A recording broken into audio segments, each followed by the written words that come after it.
அவன் காலையை விட்டு விட்டு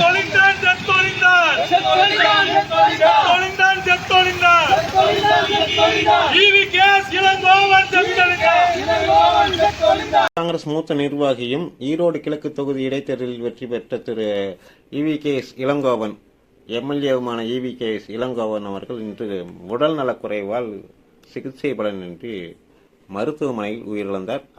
அது காங்கிரஸ் கட்சியினுடைய தொண்டர்களிடையே மிகப்பெரிய அதிர்ச்சி ஏற்படுத்தியது. இந்த நிலையில அவரது மறைவை சிலர் பட்டாசு வெடித்து கொண்டாடி இருக்கிறாங்க. இந்த விஷயம் தற்போது சமூக வலைதளங்கள்ல வைரலாகிட்டு இருக்குது. என்ன நடந்தது பாருங்க. நன்றி, வணக்கம். அவன் காலையை விட்டு விட்டு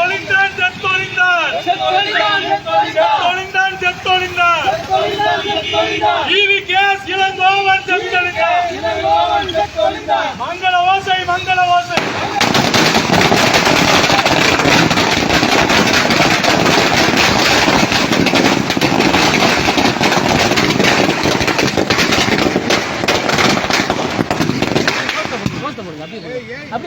ஓசை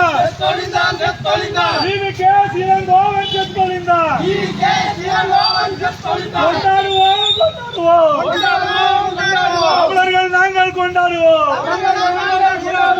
மங்கள ஓசை மங்கள ஓசை மங்கள ஓசை மங்கள ஓசை தமிழர் தெருவில் மங்கள ஓசை செத்தொழிந்தான் செத்தொழிந்தான் EVKS இளங்கோவன் செத்தொழிந்தான்.